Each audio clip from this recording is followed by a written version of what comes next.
Hello student, आपका हमारे YouTube channel पर स्वागत है। दोस्तों, आज हम क्लास 6 के हिस्ट्री का अध्ययन करेंगे और आज का जो टॉपिक है, चैप्टर का नाम है, वह है राज्य, शहर और व्यापार।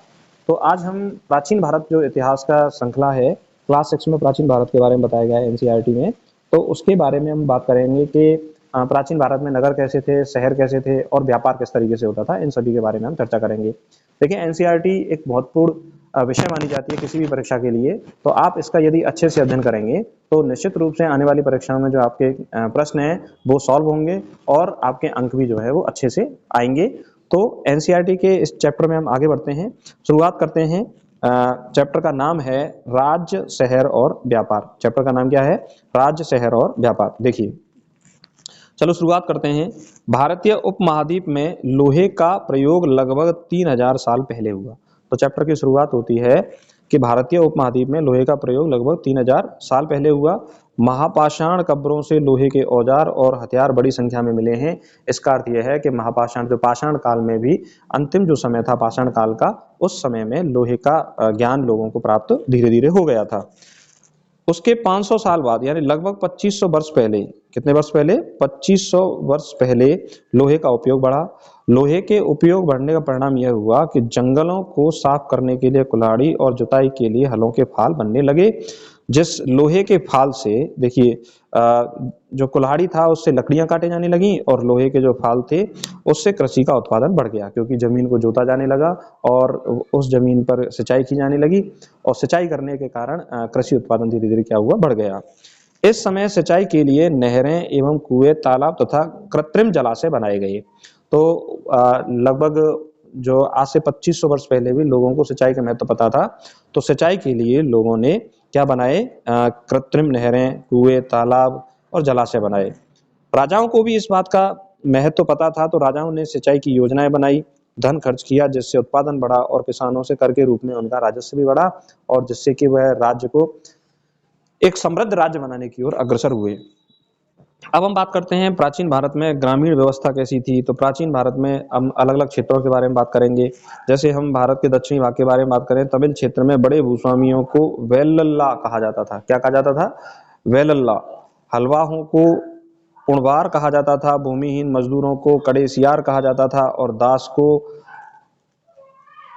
अधिगई कहा जाता था। दासों को क्या कहा जाता था? अधिगई। तो तमिल क्षेत्र में बड़े भूस्वामियों को वेलल्ला और हलवाहों को उणवार, भूमिहीन मजदूरों को कड़ेसियार और दासों को अधिगई कहा जाता था। आगे हम बात करें तो उत्तरी भाग में, यानी कि भारत के उत्तरी भाग में ग्रामीण व्यवस्था कैसी थी? तो गांव का जो प्रधान व्यक्ति था उसका नाम था ग्राम भोजक। मोस्ट इंपोर्टेंट है, ये पूछा जा सकता है परीक्षा में कि ग्राम भोजक कौन था। तो प्राचीन भारत में गांव था, उसे ग्राम भोजक के नाम से जाना जाता था। ग्राम भोजक का जो पद था वह वंशानुगत था। तो यहाँ पर सोचने वाली बात यह है कि जो गांव का मुखिया था उसका पद, यानी उसका बेटा भी क्या बनता था? मुखिया ही बनता था। सामान्यतः सबसे बड़े भाग का भूस्वामी था।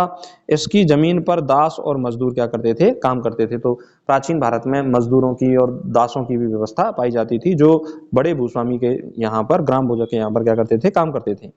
प्रभावशाली होने के कारण राजा प्राय कर वसूलने का काम इन्हीं को सौंप देते थे और ये न्यायाधीश का और कभी कभी पुलिस का भी क्या करते थे? काम करते थे। तो मोस्ट इंपोर्टेंट है कि कह सकते हो कि गांव का संपूर्ण प्रशासन किसके हाथ में था? गांव का मुखिया, जिसे ग्राम भोजक के रूप में जाना जाता था। ग्राम भोजक के अलावा अन्य स्वतंत्र किसान भी हुआ करते थे, जिन्हें क्या कहा जाता था? गृहपति कहा जाता था। और यह गृहपति, इनके पास ज्यादा जमीन नहीं होती थी, तो ज्यादातर छोटे किसानों को ही क्या बोला जाता था? गृहपति बोला जाता था। आगे हम बात करें, ऐसे स्त्री पुरुष जिनके पास अपनी जमीन नहीं होती थी, जो दूसरों की जमीन पर काम करके अपना जीविका चलाते थे, उन्हें जिनमें दास और कर्मकार दोनों आते थे। मतलब कि अपनी जमीन नहीं है, दूसरों की जमीन पर अपना मतलब जीवन निर्वाह कर रहे हैं, तो दास और कर्मकार। कर्म का मतलब कि दूसरों की भूमि पर काम करके अपना जीवन निर्वाह करने वाले। तो इसमें ये दास और कर्मकार आते थे। आगे हम बात करें संगम साहित्य के बारे में। तो संगम साहित्य क्या है? संगम साहित्य है, तमिल की प्राचीनतम रचनाओं को संगम साहित्य कहा गया है। इनकी रचना 2300 साल पहले हुई। मदुरई के कवि सम्मेलन में इनका संकलन किया गया था, इसीलिए इन्हें संगम कहा गया है। और जिन साहित्य का या जिन पुस्तकों का संकलन किया गया था उन्हें संगम साहित्य के नाम से जाना जाता है। तो दक्षिण भारत में जो कवियों का जो सम्मेलन होता था उसका नाम था संगम।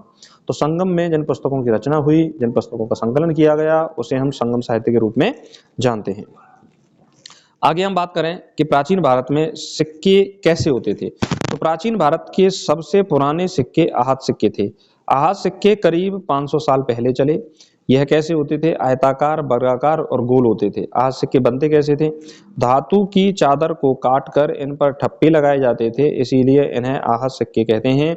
और भारतीय उपमहाद्वीप के ज्यादातर हिस्सों में ये पाए गए हैं। तो कह सकते हो कि एक बड़े भूभाग में आहत सिक्कों का वहां पर क्या था? प्रचलन था। अब हम बात करें प्राचीन भारत में नगरीय व्यवस्था कैसी थी।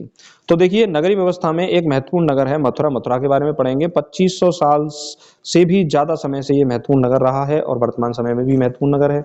यह यातायात व व्यापार के दो मुख्य रास्तों पर पड़ता था। जैसे देखिए, उत्तर से पश्चिम जाना है किसी को तो मथुरा पड़ता था, और पूर्व से पश्चिम जाना है, उत्तर से दक्षिण जाना है तो उस रास्ते पर पड़ता था, और पूर्व से पश्चिम जाना है तो उस रास्ते पर भी बीच में पड़ता था। तो मथुरा जो नगर है वो बहुत इंपॉर्टेंट नगर हो जाता है उस समय की। जो अगर हम इतिहास का अध्ययन करें तो उस समय बहुत एक महत्वपूर्ण नगर था। शहर के चारों ओर किलेबंदी है, इसमें अनेक मंदिर थे। मथुरा बेहतरीन मूर्तियों का भी केंद्र रहा है।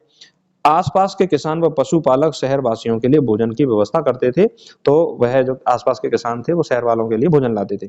2000 साल पहले कुषाणों की दूसरी राजधानी भी रहा है मथुरा। तो ये प्रश्न पूछा जा सकता है कि लगभग 2000 साल पहले कुषाणों की दूसरी राजधानी कौन सा नगर रहा है, तो वह कौन सा है? मथुरा। मथुरा धार्मिक केंद्र भी रहा है। यहाँ बौद्ध विहार और जैन मंदिर हैं। यह कृष्ण भक्ति का महत्वपूर्ण केंद्र है। आपको भी पता होगा कि भगवान श्री कृष्ण का जन्म कहाँ पर हुआ था? मथुरा में हुआ था। तो कृष्ण भक्ति का भी एक महत्वपूर्ण केंद्र माना जाता है मथुरा को।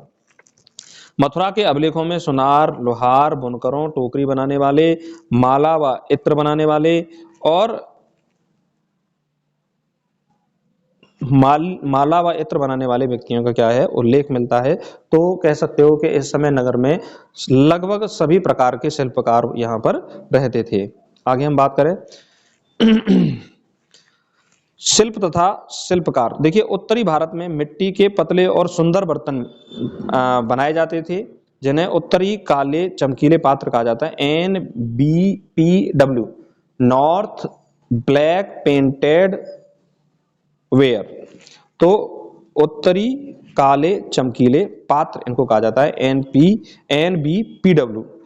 ऐसे ही उत्तर में वाराणसी और दक्षिण में मदुरई। दक्षिण में कौन? मदुरई। कपड़ों के उत्पादन के लिए उस समय प्रमुख नगर थे। तो आपसे पूछा जा सकता है कि प्राचीन भारतीय इतिहास में कपड़ों के उत्पादन के लिए प्रमुख नगर कौन कौन से थे? तो वह उत्तर में वाराणसी और दक्षिण में कौन थे? मदुरई। अनेक शिल्पकार और व्यापारी अपने अपने संघ बनाने लगे थे, जिन्हें क्या कहा जाता था? श्रेणी। तो शिल्पकार और व्यापारियों का जो संगठन था उन्हें क्या कहा गया? श्रेणी कहा गया। शिल्पकार की जो श्रेणी थी, शिल्पकार की श्रेणी, इसका काम था प्रशिक्षण देना, मतलब कि किसी भी शिल्प कला का प्रशिक्षण करना और तैयार माल का वितरण करना शिल्पकार की श्रेणी थी। व्यापारियों की श्रेणी का काम था व्यापार का संचालन करना। यह श्रेणियां जो थी ये बैंक के रूप में भी काम करती थी। किस रूप में काम करती थी? बैंक के रूप में भी काम करती थी। यहाँ लोग पैसे जमा रखते थे, इस धन का निवेश लाभ के लिए किया जाता था, उससे मिले लाभ का कुछ हिस्सा जमा करने वालों को लौटा दिया जाता था, या फिर मठ आदि धार्मिक संस्थानों को क्या दिया जाता था? दान में दे दिया जाता था। ऐसे ही दक्षिण भारत के एक नगर अरिकामेडु जो पौंडीचेरी में पड़ता है, पुदुचेरी में पड़ता है, उसके बारे में चर्चा की गई है कि यह नगर 2200 से 1900 साल पहले एक पत्तन था, मतलब बंदरगाह था। यहाँ भूमध्य सागरीय क्षेत्र के एम्फोरा मिले हैं, जिसमें शराब या तेल रखा जाता था। एम्फोरा मतलब क्या? पात्र कह सकते हो, बर्तन कह सकते हो, जिसमें शराब और तेल रखा जाता था। इटली शहर के एरेटाइन जैसे मोहर लगे लाल चमकदार बर्तन मिले हैं। तो देखिए, इटली शहर के एरेटाइन जो बर्तन हैं उनके मिलने से यह सिद्ध होता है कि इस समय के यहाँ इस नगर का व्यापार इटली से भी था। तो ये दूर व्यापार की बात करता है यह नगर। यहाँ पे जो मिले बर्तन हैं उनसे दूर व्यापार की बात करते हैं। यहाँ रोमन लैंप, शीशे और रत्न भी मिले हैं। तो रोमन क्षेत्र, रोमन जो राजधानी है, रोमन इटली, यहाँ पर इनका क्या होता था? व्यापार होता था। व्यापार और व्यापारी, अगला टॉपिक है व्यापार और व्यापारी। तो प्राचीन भारत में व्यापार कैसे होता था और व्यापारी कैसे होते थे, इसके बारे में चर्चा करेंगे। दक्षिण भारत सोना, मसाले, मसाले में प्रमुख रूप से काली मिर्च तथा कीमती पत्थरों के लिए प्रसिद्ध था। काली मिर्च यहाँ पर मिर्च लिखना भूल गए हैं, तो काली मिर्च को महंगी होने के कारण काले सोने के नाम से भी बुलाते थे। व्यापार समुद्री रास्ते से होता था और सड़क रास्तों से भी रोम तक होता था। तो देखो, रोम उस समय एक बड़ा साम्राज्य था, वर्तमान में इटली जिसे कहा जाता है, उस समय रोम साम्राज्य था। तो वहां तक हमारे यहाँ का व्यापार होता था और यहाँ से मसाले हैं, सोना है, कीमती पत्थर वहां जाते थे।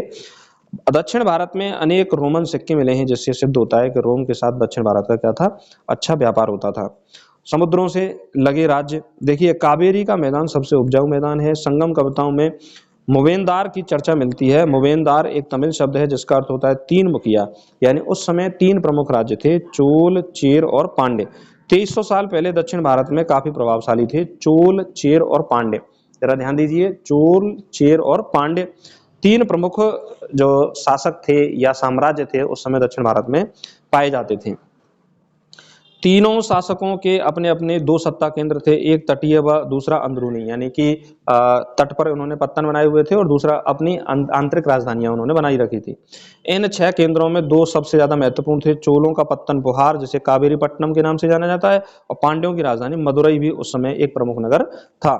ये राजा नियमित कर की बजाय उपहार लेते थे। मोस्ट इंपोर्टेंट है, ये उस समय के जो राजा थे वो नियमित कर की बजाय क्या लेते थे, उपहार लेते थे। अब हम बात करते हैं, उसी समय एक प्रभावशाली वंश अस्तित्व में आया जिसका नाम है सातवाहन वंश। यह पश्चिम भारत में प्रसिद्ध हुआ। इसके प्रमुख राजा रहे हैं गौतमी पुत्र सातकर्णी। सातवाहन वंश की एक प्रथा रही है कि अपनी स्त्री का ये बहुत ज्यादा सम्मान करते थे, तो अपनी माँ का नाम अपने नाम के आगे लगाते थे। सातकर्णी की माँ का नाम था गौतमी बलश्री, तो उन्होंने अपना नाम रखा गौतमी पुत्र सातकर्णी। गौतमी पुत्र सातकर्णी व अन्य शासक दक्षिणापथ स्वामी कहे जाते थे। दक्षिणापथ स्वामी मतलब कि दक्षिण के लिए जो रास्ता जाता है उस पर अधिकार करने वाले जो व्यक्ति हैं वो कौन थे, सातवाहन वंश थे। सातकर्णी ने पूर्वी, पश्चिमी तथा दक्षिणी तटों पर अपनी सेनाएं भेजी थीं। और रेशम मार्ग के बारे में यदि हम बात करें, रेशम मार्ग उस समय प्रमुख व्यापार का मार्ग होता था। कुषाणों ने सिल्क रूट पर नियंत्रण कर लिया। ये बहुत ज्यादा मोस्ट इंपॉर्टेंट है कि रेशम मार्ग पर किस राजवंश का नियंत्रण था, और वह नियंत्रण था कुषाणों का। तो कुषाणों ने रेशम मार्ग पर नियंत्रण कर लिया, तो वहां से जो भी व्यापार होता था उस व्यापार से ये कर लेते थे और इनसे इनके राज्य की समृद्धि बढ़ गई। 2000 साल पहले मध्य एशिया व पश्चिमोत्तर भारत पर कुषाणों का शासन था। पेशावर व मथुरा दो शक्तिशाली केंद्र थे। मोस्ट इंपोर्टेंट है, कुषाणों के दो शक्तिशाली केंद्र कौन से थे, पेशावर व मथुरा। तक्षशिला भी इनके राज्य का क्या था, हिस्सा था। तो कुषाणों का जो पश्चिमोत्तर भारत में सामान्यतः क्या था, शासन था। अब हम बात करते हैं इस चैप्टर के इंपॉर्टेंट पॉइंट के बारे में कि रेशम बनाने की कला की खोज लगभग 7000 साल पहले हुई है। कुषाण शासक कनिष्क 1900 साल पहले था। तो मोस्ट इंपोर्टेंट ये है, प्रश्न आपसे पूछा जा सकता है कि कुषाणों का सबसे प्रभावशाली जो शासक था वो कौन था, कनिष्क था। फाशियन या फाइयान भारत पर आगमन हुआ 1600 साल पहले। श्वेनसांग या हेनसांग की भारत यात्रा एवं अपार की शिव स्तुति की रचना 1400 साल पहले हुई थी। हेनसांग हर्ष के दरबार में, हर्ष के समय भारत आया। हेनसांग राजा हर्ष के समय भारत आया था। पहले भारत आने वाला जो चीनी यात्री था वह फाइयान, फिर उसके बाद हेनसांग और उसके बाद आया इत्सिंग। तो इस तरह से दोस्तों हमने एनसीईआरटी में जो भी पॉइंट आपके दे रखे, अलग से हमने कुछ भी नहीं जोड़ा है, एनसीईआरटी का हम अध्ययन कर रहे हैं। तो आपकी जितनी भी महत्वपूर्ण परीक्षाएं उन सभी को लिए ये हिस्ट्री वाला जो पार्ट है बहुत ज्यादा इंपॉर्टेंट है, चाहे वो सिविल सर्विसेज हो, चाहे वो टेट परीक्षा हो, या टीचर एजुकेशन परीक्षा हो, चाहे वो कोई अन्य परीक्षा हो। जो जीके की जितनी भी परीक्षाएं उन सभी के लिए महत्वपूर्ण है। तो इसी के साथ एनसीईआरटी के जो अन्य टॉपिक्स हैं उनका भी आप अध्ययन करते रहें और सभी टॉपिक्स को धीरे धीरे देखते रहें। प्लेलिस्ट बनी हुई है, हिस्ट्री की अलग है, पॉलिटी की अलग है, तो उन टॉपिक्स का आप अध्ययन करते रहें।